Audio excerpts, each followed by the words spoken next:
Next with Vishuddhi or Vishuddha as it's called. Vishuddhi, as I've said many times, essentially means a filter. Vishuddhi is one dimension that we normally skip because if you become active in Vishuddhi, one dimension of this is that you become occult competent. Occult essentially means if your energies are centered in Vishuddhi or reasonably some mastery over your Vishuddhi, you start functioning in a different level of competence that people around you think you are superhuman. But all that's happened is you have accessed other ways to function. So, in many ways, Adiyogi is a representative of that, so representative of that there are so many names which are around his Vishuddhi. He's called Vishakanta, he's called Nilakanta, like this. There are many names representing him as an embodiment of Vishuddhi. Not because that's the only quality he had. People recognize only those things because something beyond their understanding happened. See, if you say Jesus, we don't know what all he did, people did not record, there was no Jennifer, nor was there Ananda Tirtha. They didn't record what he said, what he did. But if you say Jesus, first thing people will say is he walked upon water. Like that, Shiva is… Adiyogi or Shiva is famous for things that he did which other people thought are impossible or beyond normal capability. So, people started recognizing him for his Vishuddhi capability. His other capabilities were too subtle for them to notice. Something beyond their understanding, what they thought was normal, should happen. So, something weird should happen. Vishuddhi, if you put people on the Vishuddhi sadhana, you will develop a lot of weirdos. Weirdo means just this. You every day scraped your face, somebody did not. In your understanding, he's a weirdo. Suppose everybody in the society cut their nose off. Something or the other is being cut off when children are born. Let's say one society developed this habit or this tradition or a sacred tradition that if nose is cut off when the child is born, the child will inhale, and as an adult also you will inhale 22% extra oxygen. Much healthier, much better. You won't need a tissue.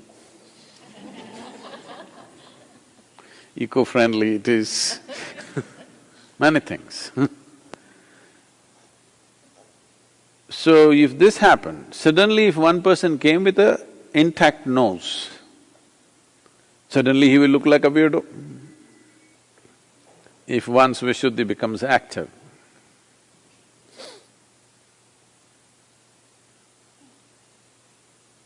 these kind of energy capabilities will come through which one can create many things.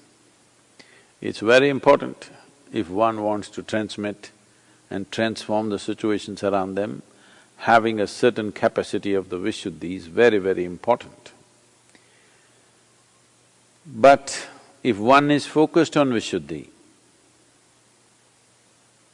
it's a little hard for them to fit into the social structure. You have definitely heard of stories of Adiyogi. Sometimes he's very resplendent, magnificent representation of a male person.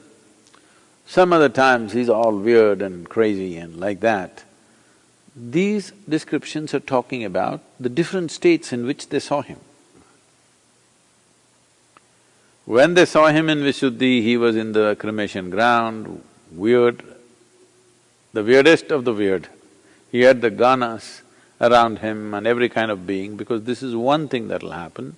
The moment Vishuddhi is active, disembodied beings will naturally move towards you.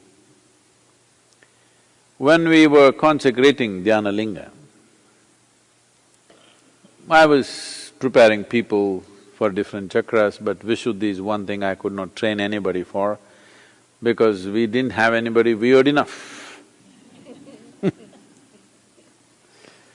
We had weird people, but not weird enough for a quick transformation, the time… having a time constraints, the kind of time constraints we had at that time.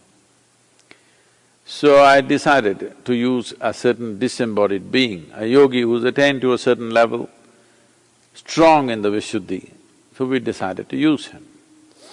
The moment we started doing this, one thing is, up one particular cobra, we're about 400 people gathered in the night, and he just… we don't know how he crawled through this crowd, nobody noticed him. And he comes there and comes into one small pit that I have made to do something. He comes and sits in that pit. Then I see this guy is trying to have a free ride with me. Then I pick him up and put him in a bag and tell them, go leave him in the forest. So they put him outside and come another few hours, again he's back there in the same pit. He wants to be there because he sees it's his chance. You see, around his neck also, because this is… all this symbolism is a science of trying to give you a certain language. It's a certain map of how to go, how things happen. When I used to meditate for long hours, I either sat sometimes in Chamandi Hill, otherwise there's a small forest called Aloka in my… so when I sat there, I don't know why I always chose afternoons, I never sat in the morning, sometimes late nights, but mostly in the afternoons for some reason. If I sat in the afternoons and meditated for a few hours and opened my eyes, there would be 12, 15 cobras in front of me, all sitting there and waiting for a free ride.